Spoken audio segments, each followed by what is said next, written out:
तो बेटा class 12th probability का रिवीजन स्टार्ट करते हैं क्योंकि पेपर्स हैं। नेक्स्ट पेपर मैथ ही का है।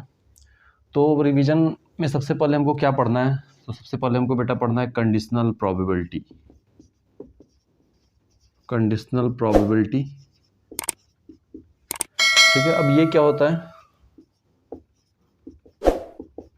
जैसे पहले क्या होता था कि हम पहले जो प्रोबेबिलिटी निकालते थे वो सिंपली निकालते थे कि हम डायरेक्टली हमने गए और कोई काम किया और उसकी प्रोबेबिलिटी निकाल लिया। ये पढ़ा हुआ आपने। अब कंडीशनल प्रोबेबिलिटी में क्या है कि दो इवेंट हैं, एक सैंपल स्पेस यस है और यस से रिलेटेड दो इवेंट हैं E and F. E and F R the two events of the sample space yes. तो कोई एक्सपेरिमेंट है, उसका सैंपल स्पेस यस है, उसके दो इवेंट ई और एफ हैं। अब ये प्रोबेबिलिटी हमको कंडीशनल प्रोबेबिलिटी में ये पता करना होगा कि यफ अगर पहले से हो चुका है, यफ ऑलरेडी अकर्ड, यफ पहले हो चुका है, तो उसके रिस्पेक्ट में ई होने की प्रोबेबिलिटी क्या होगी? हमको पता करना है probability of getting E if F has been already occurred. ये पी बाई एफ का मतलब क्या है कि probability of getting E, event E, if F has been already occurred. अगर आपका यफ पहले ही हो चुका है तो ई होने की प्रोबेबिलिटी क्या है? मतलब एक जो सैंपल स्पेस का दो इवेंट था उसमें यफ जो इवेंट है ये पहले ही हो चुका है, तो इसके रिस्पेक्ट में ई होने की प्रोबेबिलिटी क्या होगी? इसी को बोलते हैं कंडीशनल प्रोबेबिलिटी। इसका बेटा फार्मूला हो जाता है P E by F equal to P E intersection F upon P F. तो ये फार्मूला है। फार्मूला तो बेटा बहुत सिंपल है इसका, लेकिन मेन हमारा इसका क्वेश्चन समझना है। फार्मूला समझने बहुत आसान है इसके, लेकिन क्वेश्चंस को करना टफ है इस चैप्टर में। चलिए अब इस पर एक क्वेश्चन लेते हैं, तब आपको ये कंडीशन समझ में आएगी। What is conditional probability?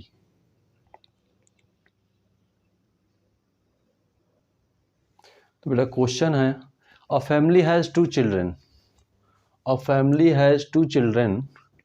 what is the probability that both the children are boys given that at least one of them is a boy? तो क्वेश्चन है बेटा कि एक फैमिली में दो चिल्ड्रन है और हमको पता करनी है कि what is the probability that both the children are boys. दोनों जो चिल्ड्रन हैं उसके बॉयज होने की प्रोबेबिलिटी हमको पता करनी है। And given that at least one of them is a boy. ठीक है, तो हम जो पता करते हैं बेटा वो क्या होता है? वो इवेंट ई होता है और जो हमको गिवन होता है वो क्या होता है? एफ होता है। तो यहाँ पे गिवन क्या है? गिवन है यहाँ पे कि at least one of them is a boy. ये आपको गिवन है, तो गिवन है at least one of them is boy, ये आपको दिया हुआ है। और आपको फाइंड क्या करना है?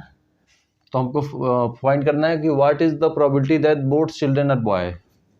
Both children are boy. तो सबसे पहले क्या करते हैं बेटा हम लोग? सबसे पहले इस टाइप क्वेश्चंस पे हमको सैंपल स्पेस बनाना होगा। तो पहले हम सैंपल स्पेस बना लेते हैं। सैंपल स्पेस क्या होगा? एक फैमिली में टू चिल्ड्रंस हैं, तो दो चिल्ड्रन का सैंपल स्पेस क्या होगा? दो बच्चे हैं अगर एक फैमिली में, तो या तो वो दोनों गर्ल होंगे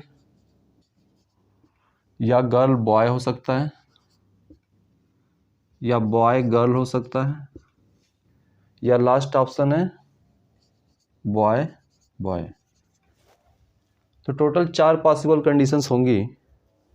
दोनों या तो गर्ल होंगे या पहला फर्स्ट गर्ल होगा, बड़ा वाला, छोटा वाला बॉय हो जाएगा, या मे बी बड़ा बच्चा बॉय हो, सेकेंड चाइल्ड गर्ल हो, या दोनों ही चाइल्ड बॉय हो। ये हमारा सैंपल स्पेस हो गया। अब अकॉर्डिंग टू क्वेश्चन हमको पता करना है ई, और ई क्या है? Both children are boys. E क्या है बच्चा? ई जो है ये कह रहा है कि बोथ चिल्ड्रन जो है वो क्या है आपके बॉयज हैं। तो बोथ चिल्ड्रन अगर बॉयज हैं तो वो कौन कौन सा होगा, तो दोनों बॉय होने की एक ही कंडीशन है, जी जी, एक ही हमारा इसमें आउटकम मिलेगा, girl girl sorry both children और बॉयज, बी बी होगा बेटा, गर्ल गर्ल नहीं, बॉय बॉय। ठीक है, इवेंट एफ क्या है हमारा, इवेंट एफ जो गिवन है हमको वो दिया हुआ है at least one of them is boy. तो इवेंट एफ हो जाएगा at least one of them is boy. तो एफ क्या हो जाएगा हमारा, एफ इक्वल टू एटलीस्ट लगाया ना, तो एटलीस्ट मतलब कम से कम एक बॉय हो। तो कम से कम एक बॉय कहाँ है, यहाँ है जी बी, यहाँ भी कम से कम एक बॉय है बी जी, और ये भी हमारा एक बॉय है, कम से कम एक है, मतलब दो भी हमको चलेगा। तो ये हो गया एफ। अब हमको पता करना है probability P E upon F, मतलब ई की प्रोबेबिलिटी जबकि एफ ऑलरेडी हो चुका है। तो एफ क्या है, एफ ये है कि हमारा जो हमारा चिल्ड्रन हो उसमें क्या हो, एटलीस्ट कम से कम एक बॉय हो, तो उस पर ये कंडीशन मिल रही है। और जो हमारे ई है वो क्या है, बोथ चिल्ड्रन आर बॉय। अब इन दोनों कंडीशंस को आप मिलाइए ई और एफ को, तो ई क्या है, ई क्या है, बोथ चिल्ड्रन आर बॉय, ई कह रहा है बोथ चिल्ड्रन क्या है हमारे बॉय हैं। और एफ क्या है बेटा, एफ कह रहा है कि at least one of them is boy, at least one of them is boy. अब इन दोनों कंडीशन को अगर मिला दें आप, इन दोनों का कॉमन लें, तो उस कंडीशन पे क्या मिलेगा हमको, तो उस कंडीशन पे ई और एफ में जो इंटरसेक्शन मिलेगा उसमें एक ही कंडीशन मिलेगी, both are them is boy. क्योंकि ई और एफ, ई कहता है कम से कम एक बॉय, एफ कहता है सॉरी एफ कहता है कम से कम एक बॉय, और ई कह रहा है बोथ चिल्ड्रन आर बॉय। तो इन दोनों का इंटरसेक्शन लिया जाए, मतलब हमारा जो ऊपर क्या होता है पी इंटरसेक्शन एफ होता है ना, तो पी इंटरसेक्शन एफ में हमारा क्या आएगा, सिर्फ ये आएगा बॉय बॉय। आप देख लीजिए ई और एफ में कॉमन क्या है, बॉय बॉय कॉमन है, तो बॉय बॉय हमारा ऊपर हो जाएगा, और नीचे क्या होगा हमारा, नीचे हो जाएगा पी एफ। तो ऊपर बॉय बॉय होने की प्रोबेबिलिटी और नीचे जो है हमारी एफ की प्रोबेबिलिटी। तो बॉय बॉय होने की प्रोबेबिलिटी कितनी होगी, तो यहाँ पे सैंपल स्पेस में देखिए 4 आउटकम्स है, और ये इक्वली लाइकली हैं, सबके चांसेस इक्वल होंगे इसमें। तो बॉय बॉय की हमारी प्रोबेबिलिटी आ जाएगी कितनी, 1/4। और नीचे क्या है एफ, मतलब एटलीस्ट वन बॉय, तो एटलीस्ट वन बॉय में 3 है, तो इसका हो जाएगा 3/4। अब इसको सॉल्व करेंगे बेटा तो कितना आ जाएगा, ये हो जाएगा 1/3। तो प्रोबेबिलिटी हमारी निकाली हमने ई मतलब हमारा ये दोनों ही चाइल्ड बॉय हैं, और हमको ये पहले से पता था कि जो चाइल्ड चूज किया गया है वो उस सेट से लिया गया है जिसमें एटलीस्ट कम से कम एक बॉय है। तो उस कंडीशन में जो प्रोबेबिलिटी होगी वो कितनी हो जाएगी, 1/3। चलिए बेटा दूसरे क्वेश्चन पे आते हैं। नेक्स्ट क्वेश्चन है बेटा कंडीशनल प्रोबेबिलिटी का। 10 cards numbered 1 to 10 are placed in a box. तो 10 कार्ड्स हैं जिस पे नंबर लिखा है 1 to 10, एक बॉक्स में रखा हुआ है, मिक्सड अप थोरोली, उसको अच्छे से मिक्स कर लिया जा रहा है। And then 1 card drawn randomly, फिर उसके बाद एक कार्ड निकालते हैं, और it is known that the number on the drawn card is more than 3। और ये पता है, मतलब जो हमारा इवेंट हो चुका है वो ये कहता है कि जो नंबर निकलेगा वो 3 से बड़ा निकलेगा। तो what is the probability that it is an even number. तो हमको पता करना है कि प्रोबेबिलिटी क्या होगी इवन नंबर फाइंड करने की। तो जब भी बेटा कंडीशनल प्रोबेबिलिटी निकालनी है तो पहले उसमें हम ई और एफ पता कर लें।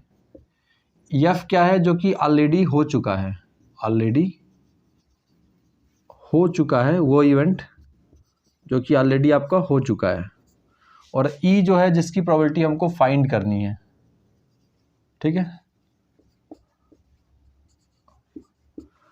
तो बेटा हमको एफ, तो इसमें दिया क्या है कि एक 10 कार्ड्स हैं जो कि एक बॉक्स में रखा हुआ है, उसको अच्छे से मिक्स कर दिया, और if it is known that, यहाँ पे देखिए लिखा हुआ है, if it is known that the number on the drawn card, if it is known that the number of the drawn card is more than 3, मतलब जो निकला हुआ नंबर है वो 3 से बड़ा है। तो यफ जो है हमारा, जो कि ऑलरेडी हो चुका है, गिवन है, वो क्या है कि given the number drawn card is more than 3, drawn card is more than 3, ठीक है। अब ई जो है हमारा, जो कि फाइंड करना है हमको, वो क्या है, तो हमको फाइंड करना है what is the probability that it is an even number. तो हमको फाइंड करना है क्या, कि जो निकली हुई नंबर है वो क्या है, इवन नंबर है। तो गेटिंग अ इवन नंबर हमको फाइंड करना है, गेटिंग एन इवन नंबर। तो इवन नंबर निकालना है हमको, ये हम चाहते हैं, और हमको दिया हुआ है कि जो नंबर निकला वो 3 से बड़ा है, ठीक है। तो सबसे पहले जब भी कोई ऐसा क्वेश्चन हो तो सबसे पहले तो हमको सैंपल स्पेस पता होना चाहिए कि सैंपल स्पेस क्या होगा।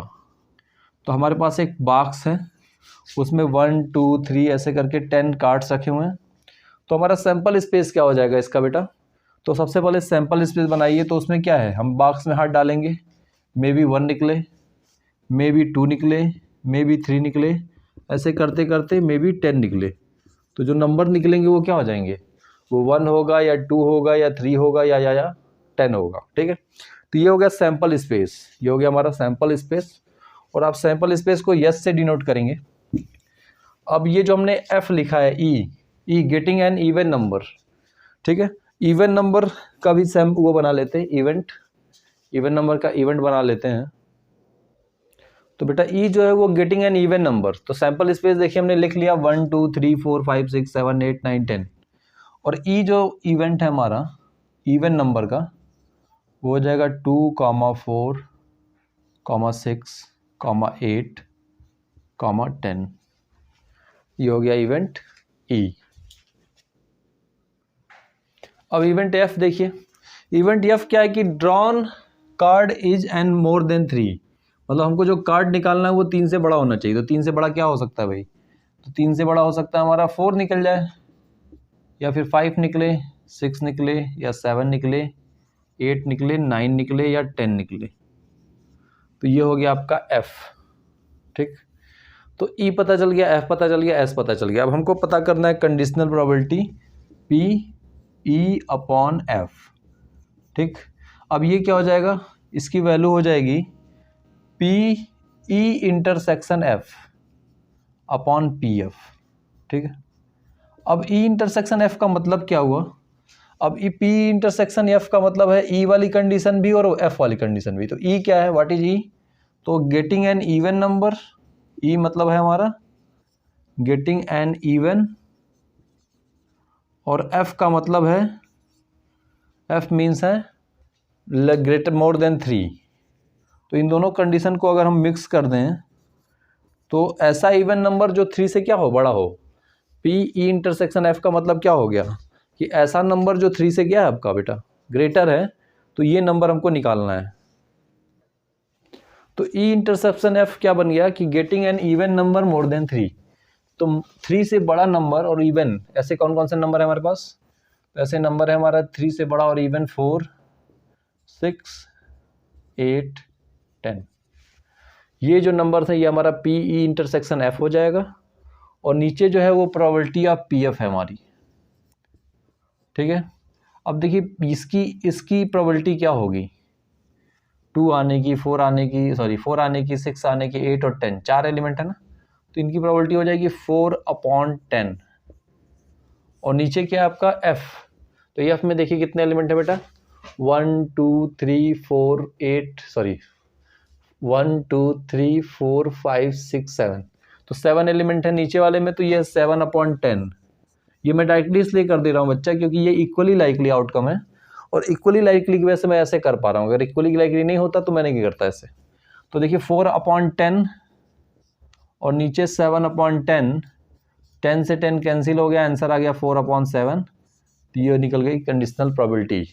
तो क्वेश्चन क्या था, क्वेश्चन था कि 10 कार्ड्स हैं 1 to 10 और आपको क्या करना है, उसमें से एक कार्ड निकालना है और आपको ये ऑलरेडी गिवन है कि जो कार्ड निकला है वो कार्ड 3 से बड़ा है। हमको F गिवन था कि निकला हुआ कार्ड 3 से बड़ा है और हमको अब ये पता करना था कि वो जो 3 से बड़ा कार्ड है वो इवन नंबर है, इसकी कितनी प्रोबेबिलिटी है। तो उस इवन नंबर होने की प्रोबेबिलिटी हो गई 4/7, मतलब वो 3 से बड़ा भी है और इवन भी है, इसकी होने की प्रोबेबिलिटी क्या है बेटा 4/7। ठीक है, आइए नेक्स्ट क्वेश्चन पे आते हैं।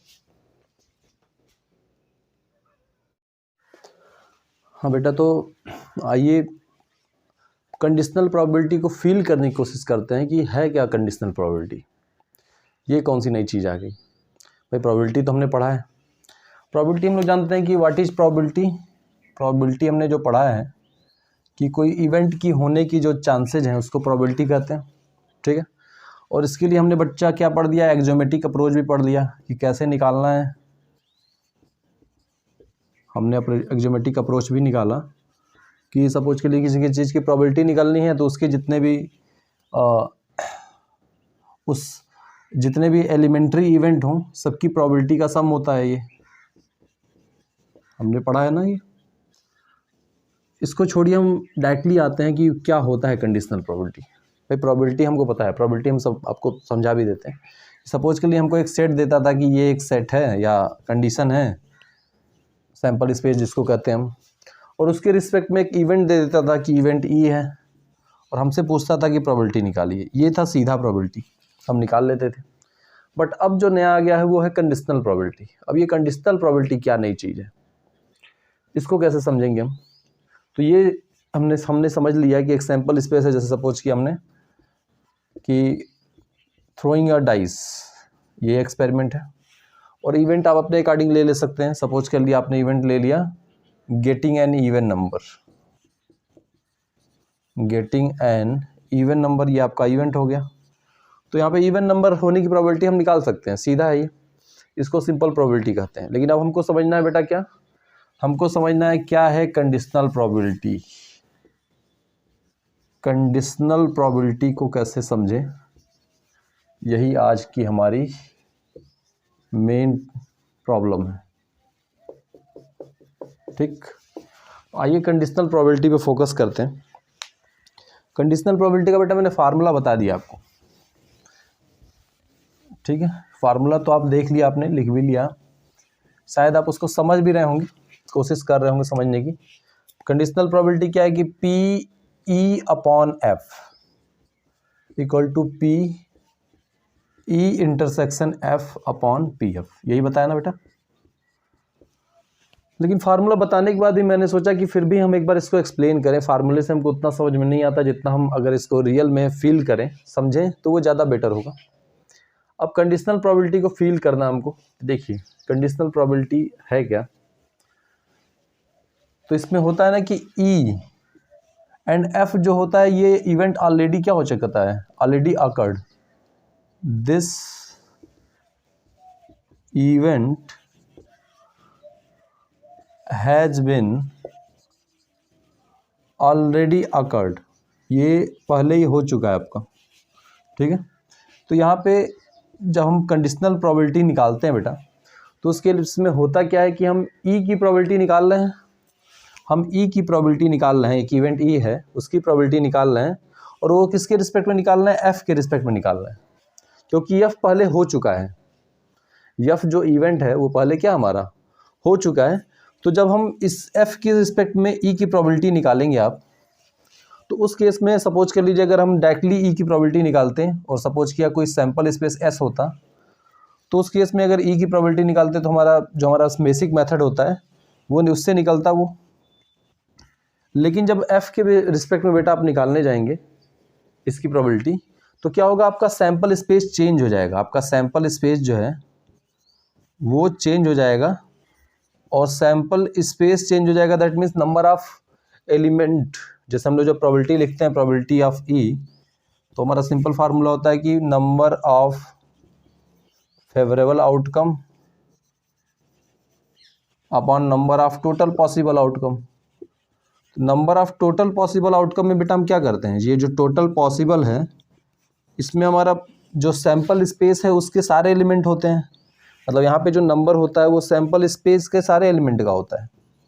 बट अब जो बेटा हम प्रोबेबिलिटी निकालेंगे एफ के रिस्पेक्ट में, वहाँ समझिए हमारा सैंपल स्पेस एफ हो जाएगा, सैंपल स्पेस आपका चेंज हो जाएगा, एफ बन जाएगा एस, सैंपल स्पेस चेंज हो जाएगा।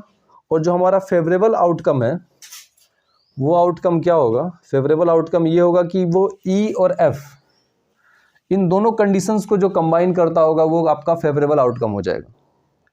जो ई और एफ दोनों को कंबाइन करेगा, मतलब दोनों कंडीशंस को जो सेटिस्फाई करेगा, वो हमारा हो जाएगा ऊपर वाला नंबर ऑफ फेवरेबल आउटकम। ठीक है, तो ऊपर वाला जो हमारा होता है, फार्मूले में भी आपने लिख रखा है ऑलरेडी हम लोग ऊपर वाले को लिख चुके हैं ऐसे कि ऊपर हम लिखते हैं P E upon F, sorry ई इंटरसेक्शन एफ। तो इसका ई इंटरसेक्शन एफ का मतलब ये होता है बेटा कि E B and F B, मतलब यहाँ पे क्या है कि दोनों कंडीशन जिस एलिमेंट पे लगेगी, ई वाली कंडीशन भी एंड एफ वाली कंडीशन, ये दोनों कंडीशन जो सेटिस्फाई करेगा वो ऊपर होगा, वो हमारा फेवरेबल हो जाएगा। और टोटल पॉसिबल आउटकम हमारा अब सैंपल स्पेस चेंज हो जाएगा, वो सैंपल स्पेस ई से चेंज होके सॉरी एस से चेंज होके वो बन जाएगा एफ। तो कंडीशनल प्रोबेबिलिटी बेटा जहाँ तक मैं समझता हूँ उसमें है क्या कि जब हमने एक कंडीशन लगा दी और उसके बाद क्या हो गया, उस कंडीशन लगाने की वजह से हमारा जो सैंपल स्पेस है वो चेंज हो गया। सैंपल स्पेस जो हमारा पहले एस हुआ करता था वो अब एफ हो गया, और हमारा जो फेवरेबल था वो इन दोनों कंडीशन को जो फॉलो करता है वो हमारा फेवरेबल हो गया। आइए इस पे एक एग्जांपल ले लेते हैं। हमने सपोज किया है कि एग्जांपल है टॉसिंग अ 3 कॉइंस, टॉसिंग 3 कॉइंस। ठीक है, इसका एग्जांपल ले लिया, मैं इसका सैंपल स्पेस लिख देता हूँ, वेट अ मिनट बेटा। तो बेटा यहाँ पे एक इवेंट ले लिया टॉसिंग 3 कॉइंस साइमल्टेनियसली। ठीक है, तो टॉसिंग 3 कॉइंस साइमल्टेनियसली का देखिए ये है सैंपल स्पेस, ये बना लेंगे आप head head head head tail head, ऐसे सिंपल है बनाना, मैं बता देता हूँ कैसे करना है। हेड हेड लिखिए, हेड टेल, टेल हेड और टेल टेल, दो का आपको आता है बनाने। तो 2 कॉइन का हम बना लेते हैं, head head head tail, tail head tail tail. इसी को फिर से लिख लीजिए, head head head tail, tail head और टेल टेल। फिर क्या करिए, एक ऊपर वाले के आगे टी लगा लीजिए, नीचे वाले के आगे यहाँ पे ऊपर हेड लगा दिया, हेड हेड हेड हेड, और नीचे लगा दिया टेल टेल टेल टेल।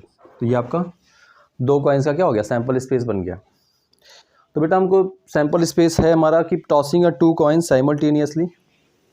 ठीक है, अब इसमें 2 इवेंट ले लिया हमने, एक फर्स्ट इवेंट ई है एटलीस्ट 2 हेड अपीयर्स।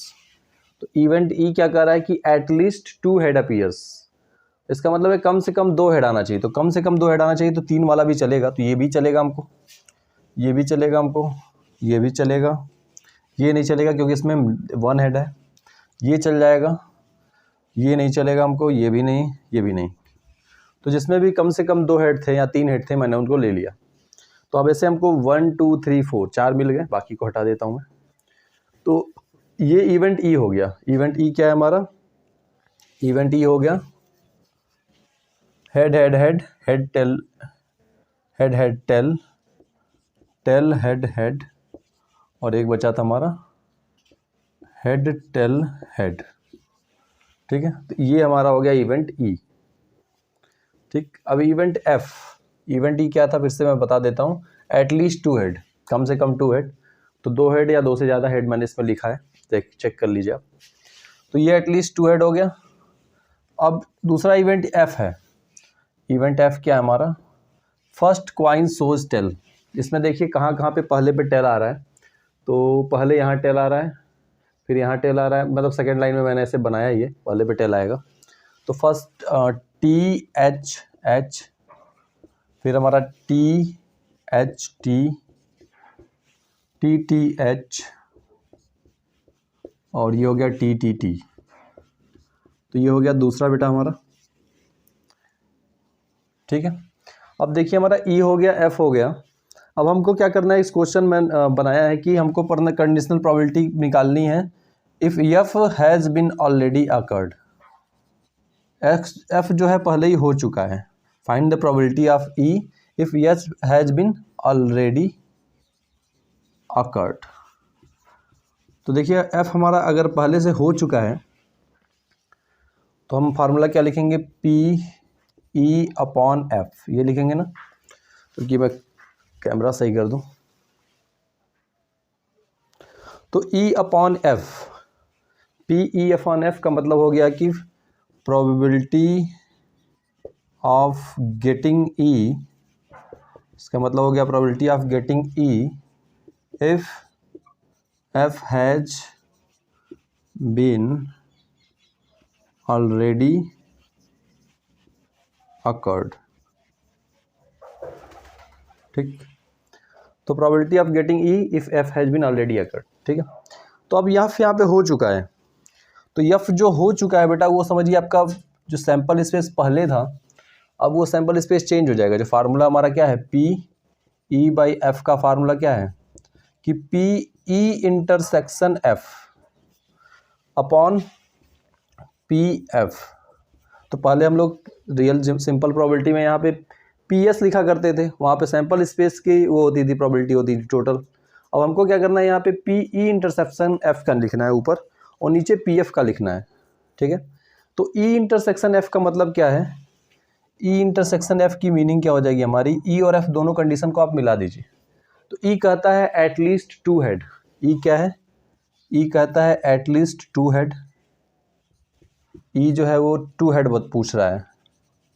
और एफ कहता है कि first coin is tail, and F से दैट कि फर्स्ट क्वाइन इज टेल। अब इन दोनों कंडीशंस को मैं मिला दूं, at least two head and first coin is tail, तो हो जाएगा कि first coin is tail and we are getting at least two head.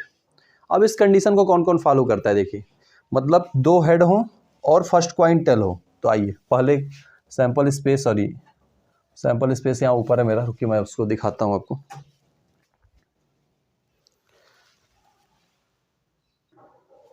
तो देखिए सैंपल स्पेस यहाँ था ऊपर, इसमें क्या था कि एटलीस्ट टू हेड, दो हेड भी आए और पहले पे टेल आए। तो पहले पे टेल इसमें नहीं है, इसमें भी नहीं है, पहली लाइन में टेल पहले पे नहीं है। अब दूसरी लाइन में देखिए पहले पे टेल है सब में, और कि दूसरी कंडीशन क्या है कि दो हेड भी आए। तो पहले पे टेल और दो हेड एक ही ऐसा है, बाकी किसी में ऐसी कंडीशन नहीं है, क्योंकि बाकी सब में हेड वन है या नहीं है। तो हमारा एक ही, हमारा जो इस कंडीशन जो है हमारी पी ई इंटरसेक्शन एफ, जिसमें कह रहा है कि at least two head and first coin से सोज टेल, ऐसा एक ही इवेंट मिल रहा है, ऐसा एक ही एलिमेंट्री इवेंट मिल रहा है, टी एच एच। तो देखिए इसमें सिर्फ एक ही जो हमारी ई इंटरसेक्शन एफ की कंडीशन है, उस पर एक ही चीज़ मिला, टी एच एच, जिसमें एक एटलीस्ट टू हेड भी है, कम से कम दो हेड भी हैं, और फर्स्ट क्वाइन पर टेल है, तो फर्स्ट पे टेल है। तो हमारा ई इंटरसेक्शन एफ जो वैल्यू आ गई वो कितनी हो गई, वो हो गई आपकी T probability of T H H. ठीक है, तो कंडीशनल प्रोबेबिलिटी का जो ऊपर वाला पार्ट था ये हो गया पी ई इंटरसेक्शन एफ। और नीचे क्या था हमारा कि नीचे है उसका जो अपॉन है वो प्रोबेबिलिटी ऑफ एफ, नीचे आप जो लिखा था वो प्रोबेबिलिटी ऑफ एफ। तो एफ की प्रोबेबिलिटी आप निकाल लेंगे, क्योंकि एफ यहाँ पे देखिए दिया हुआ है, एफ में चार आउटकम्स हैं, चार इवेंट्स हैं सॉरी, तो एफ की प्रोबेबिलिटी निकाल लेंगे। अब इसमें पुट कर देंगे बेटा तो आपका निकल जाएगा, बट यहाँ पे तो मेन मुझे क्वेश्चन समझाना था।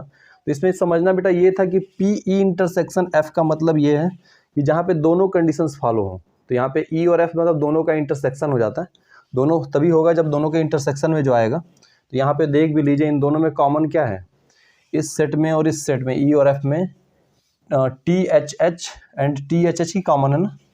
तो यही कह रहा है कंडीशनल प्रोबेबिलिटी कि ई और एफ में जो कॉमन होगा हमारा वो ऊपर आ जाएगा, वो मतलब हमारा फेवरेबल हो जाएगा। जो ई और एफ दोनों में आएगा वो हमारा क्या हो जाएगा, फेवरेबल हो जाएगा।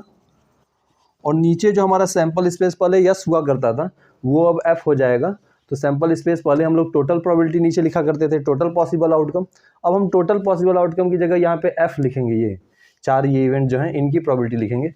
तो आइए मैं क्वेश्चन का आंसर लिख देता हूँ। तो हो जाएगा क्या यहाँ पे, इसकी प्रोबेबिलिटी अपॉन नीचे प्रोबेबिलिटी ऑफ एफ, तो एफ में 4 इवेंट है, चारों की प्रोबेबिलिटी को ऐड कर लेंगे तो ऊपर आ जाएगा 1/8 और नीचे प्रोबेबिलिटी है 4 है तो 1/8 4 टाइम्स है तो 1/8 प्लस 1/8 ये 4 टाइम्स आएगा आपका। अब इसको आप सॉल्व कर लेंगे तो आंसर हो जाएगा। बेटा ये बड़ा काम नहीं है, मेन काम है आपका समझना। तो यहाँ से देखिए प्रोबेबिलिटी आ जा रही है 1/8। ठीक है, तो इसमें हमने ये समझा कि जो हमारा कंडीशनल प्रोबेबिलिटी है वो कुछ नया नहीं है, वो हमारा पुराना फार्मूला ही वर्क कर रहा है। हो क्या रहा है कि पहले जहाँ हम अब इस समय लिख रहे हैं ई इंटरसेक्शन एफ, वहाँ पे हम पहले फेवरेबल आउटकम लिखा करते थे और नीचे जहाँ हम टोटल पॉसिबल आउटकम लिखा करते थे उसकी प्लेस पे हमने एफ को कर दिया। मतलब जो इवेंट पहले हो चुका है वो total possible outcome, that means हमारा सैंपल स्पेस को रिप्लेस कर रहा है। ठीक है, तो यही है कंडीशनल प्रोबेबिलिटी। चलिए इस पर एक और क्वेश्चन करते हैं। तो बेटा नेक्स्ट क्वेश्चन है, N instructor has text book bank consisting of a 300 easy true false question, 200 difficult true false questions। बेटा बहुत इसमें डेटा दिया है, मैं इसको लिखता चलता हूँ जिससे आपको याद रहे। एक इंस्ट्रक्टर है, उसके बाद क्या है आपका, उसके पास है 300 easy true false questions। ठीक, और क्या है उसके पास 200 डिफिकल्ट ट्रू फॉल्स क्वेश्चंस। 200 जो है उसके पास डिफिकल्ट वाले डिफिकल्ट ट्रू फॉल्स क्वेश्चंस हैं and 500 easy multiple choice questions. 500 easy multiple choice questions हैं और 400 डिफिकल्ट मल्टी चॉइस क्वेश्चंस हैं और 400 डिफ़िकल्ट एमसीक्यू हैं। तो एक इंस्ट्रक्टर है जिसके पास इतने क्वेश्चन हैं बेटा, 300 इजी हैं true false question, 200 difficult true false, 500 easy MCQ, 400 difficult MCQ, इतना तो है उसके पास मटेरियल। अब पूछ क्या रहा है हमसे, अब पूछ रहा है if a question is selected at random, एक क्वेश्चन सेलेक्ट किया गया at random, what is the probability that it will be an easy question. तो क्वेश्चन सेलेक्ट किया गया रैंडमली, अब पता करना है कि उसकी प्रोबेबिलिटी क्या है। What is the probability that it will be an easy question. और गिवन क्या है यहाँ पे, और गिवन है कि given that it will be an multiple choice question. आपको दिया हुआ है यहाँ पे कि ये मल्टीपल चॉइस क्वेश्चन है। ठीक है बेटा, हमको एफ जो एलिमेंट गिवन दिया होता है वो दिया हुआ है यहाँ पे कि मल्टीपल, तो हमको दिया हुआ है बेटा कि it will be given that it is a multiple choice question. तो हमको जो गिवन है, given that it will be multiple choice questions, मतलब ये हमको दिया होता है जो एफ दिया हुआ है। ठीक है, इससे पहले बेटा ये जो डेटा हमको दिया हुआ है इसको पहले मैं अरेंज कर लेता हूँ। ये ट्रू फॉल्स और इजी वाले क्वेश्चंस को मैं एक बार आपको अच्छे से टेबुलेटेड फॉर्म में अरेंज कर देता हूँ, फिर काम करते हैं। अभी आप देख लीजिए क्या क्या दिया हमको। 300 इजी क्वेश्चन दिया हुआ है, 300 इजी ट्रू फॉल्स क्वेश्चन दिया है, 200 डिफिकल्ट ट्रू फॉल्स दिया हुआ है, 500 इजी मल्टीपल चॉइस दिया है, 400 डिफिकल्ट मल्टीपल चॉइस। अब मैं इसको अरेंज करता हूँ एक टेबुलर फॉर्म में जिससे आपको समझना आसान हो जाए। तो देखिए बेटा मैंने इस डेटा को यहाँ टेबुलर फॉर्म में लिख दिया है। क्या है, हमको देखिए लिखा था 300 इजी क्वेश्चन, तो देखिए यहाँ इजी लिख दिया, यहाँ डिफिकल्ट लिख दिया, एमसीक्यू ट्रू फॉल्स। तो पहला क्या लिखा हुआ है यहाँ पे 300 इजी ट्रू फॉल्स, तो ट्रू फॉल्स का 300 और 300 क्या है, इजी है। देखिए ये 300 क्या हमारा इजी है। ठीक है, फिर ट्रू फॉल्स में दूसरा 200 डिफिकल्ट है, तो ट्रू फॉल्स का 200 डिफिकल्ट है। ठीक है, फिर आपका देखिए 500 एमसीक्यू का, एमसीक्यू का 500 क्या हमारा इजी है, एमसीक्यू इजी में देखिए 500 रख लिया और एमसीक्यू का ही 400 डिफिकल्ट में रख दिया। तो उसी डेटा को मैंने यहाँ टेबुलर फॉर्म में लिख लिया। अब मैं इसको हटा देता हूँ बेटा। अब हमको देखिए क्या फाइंड करना है। क्वेश्चन में आपको दिया है कि एक गिवन है F, that means given that it will B MCQ. मतलब हमको ये पता है कि जो क्वेश्चन सेलेक्ट हुआ है वो एमसीक्यू है और हमको पता क्या करना है, हमको जो प्रोबेबिलिटी फाइंड करनी है ई, वो ये फाइंड करनी है। यहाँ पे देखिए लिखा हुआ है, कहाँ गया, what is the probability that it will be an easy question. हमको पता करनी है कि जो क्वेश्चन है वो ईजी क्वेश्चन है। ई जो है हमारा वो क्या है, ईजी क्वेश्चन की प्रोबेबिलिटी पूछ रहा है वो। ठीक है बेटा, ईजी क्वेश्चन की प्रोबेबिलिटी पूछ रहा है और गिवन है कि वो एमसीक्यू क्वेश्चन होना चाहिए। ठीक है, तो ये गिवन है कि जो सेलेक्टेड क्वेश्चन है ये हमको पता है कि वो एमसीक्यू है, तो हमने ई और एफ निकाल लिया। एफ हो गया हमारा कि selected question is MCQ question, selected question is from MCQ multiple choice. अब हमको पता करना है कि उसके ईजी होने के कितने चांसेस हैं। ठीक है, तो ई और एफ हमने डिफाइन कर लिया।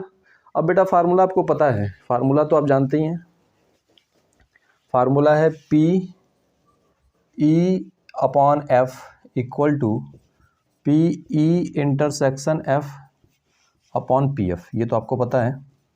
अब इसमें ई इंटरसेक्शन क्या है, ठीक है, अब फार्मूले को छोड़िए, अब डायरेक्टली आप सोचिए। ई इंटरसेक्शन एफ मैंने बताया है ना, ई इंटरसेक्शन एफ जो होता है यहाँ पे, ई इंटरसेक्शन एफ ये जो दोनों कंडीशन फॉलो करता है, ई की कंडीशन भी और एफ की कंडीशन भी। तो ई कहता है ईजी क्वेश्चन, एफ कहता है कि मल्टीपल चॉइस क्वेश्चन। तो इन दोनों को मिला दिया जाए ई और एफ को, तो क्या बनेगा हमारा, ई और एफ को अगर हम मिला दें तो वो बनेगा हमारा क्या बेटा कि ईजी मल्टीपल चॉइस क्वेश्चन हमारा बन जाएगा, ईजी मल्टीपल चॉइस क्वेश्चन। देखिए ई और एफ को हम मिला देते हैं अगर, तो ई कहता है हमारा, देखिए क्या, ईजी कहता है ईजी क्वेश्चन और एफ कहता है मल्टीपल चॉइस क्वेश्चन। तो दोनों को अगर मिला दिया तो ई इंटरसेक्शन एफ, ई इंटरसेक्शन एफ क्या हो गया, easy multiple choice question, easy MCQ. तो ईजी एमसीक्यू कितने हैं, तो एमसीक्यू का देखिए ये कॉलम है, 500 ईजी है इसके पास, 400 डिफिकल्ट है। तो ईजी एमसीक्यू हमारे 500 हो गए। तो ईजी एमसीक्यू कितने हो गए हमारे, 500 हो गए। ठीक है, अब दूसरा जो है हमारा नीचे क्या है, पी एफ, मतलब कि वो हो गया हमारा, एफ क्या है हमारा, F selected question is MCQ. तो एफ जो है हमारा वो एमसीक्यू क्वेश्चन है। तो एमसीक्यू हमारे टोटल कितने क्वेश्चन हैं, तो एमसीक्यू में, सॉरी गलत मार्क कर दिया, एमसीक्यू ये है, एमसीक्यू में हमारे पास टोटल क्वेश्चन है 500 प्लस 400 900। तो एमसीक्यू में हो जाएंगे हमारे 500 प्लस 400 इक्वल टू 900, ये हमारे total MCQ question, that means ये हो गया एफ। ठीक है, तो अब इसमें प्रोबेबिलिटी लगाते हैं। आप इसमें डायरेक्टली भी प्रोबेबिलिटी का, बेटा अगर आप चाहें तो इसमें डायरेक्टली प्रोबेबिलिटी जो हमारी पी ई अपॉन एफ है उसको नंबर ऑफ टर्म्स में भी कन्वर्ट कर सकते हैं। P E intersection F upon P F, इसको इसको लिख सकते हैं N E intersection F upon N F. ऐसा तब लिख सकते हैं जब ये इक्वली लाइकली हो। तो यहाँ पे देखेंगे तो इक्वली लाइकली आउटकम है ये। कैसे पता चलता है इक्वली लाइकली, क्योंकि इसमें सारे जो इवेंट हैं, सारे इवेंट एलिमेंट्री इवेंट, उनकी प्रोबेबिलिटी सेम होगी। मल्टीपल चॉइस या सारे जो भी क्वेश्चन सेलेक्ट करने की प्रोबेबिलिटी है वो सेम है, इसलिए आपका इक्वली लाइकली है। तो आप यहाँ पे ई इंटरसेक्शन एफ में कितना आया था, 500 आया था ना, तो आप ऊपर 500 लिख दो और नीचे मल्टीपल चॉइस, तो मल्टीपल चॉइस 900 है तो डायरेक्टली लिख दिया। ये ऐसे करेंगे तो आपका हो जाएगा। और अगर आप डायरेक्टली जैसे आप प्रोबेबिलिटी निकाल के करेंगे तब भी हो जाएगा बेटा। अगर आप ऊपर ई एफ की प्रोबेबिलिटी, ई इंटरसेक्शन एफ, इसकी प्रोबेबिलिटी लिखेंगे तब भी आएगा कितना आपका, ई इंटरसेक्शन एफ की प्रोबेबिलिटी आ जाएगी हमारी। ई एफ में कितने क्वेश्चन है, 500 क्वेश्चन, तो ये 500 हो जाएगा। और टोटल नंबर ऑफ क्वेश्चंस कितने हो गए हैं, तो 5 4 9 9 2 11 11 3 14, तो नीचे हो जाएगा 1400। और नीचे एफ, तो एफ हमारा क्या है, एफ है हमारा सेलेक्टेड को एमसीक्यू, एमसीक्यू हमारे पास कितना है 900 है, तो यहाँ पे 900 लिख लेंगे और इसके नीचे भी 1400 लिखेंगे आप, और इसको सॉल्व करेंगे तो ये 14 14 कट जाएगा, ये भी सेम यही वैल्यू आएगी। तो दो मेथड हो गए अब हमारे पास, या तो आप इससे कर सकते हैं number of E intersection F upon number of F, but ये बेटा तभी अप्लाई होगा जब आपका जो इवेंट हो वो क्या हो, सॉरी जो आउटकम हो, जो हमारा इवेंट हो वो इक्वली लाइकली हो, या पूरा सैम्पल स्पेस के सारे एलिमेंट जो हैं उनकी प्रोबेबिलिटी जब इक्वली लाइकली होगी तब ये फार्मूला आप अप्लाई कर सकते हैं। तो यहाँ आ गया बेटा 5/9। ठीक है, आइए फिर से हम आगे पढ़ते हैं हम लोग।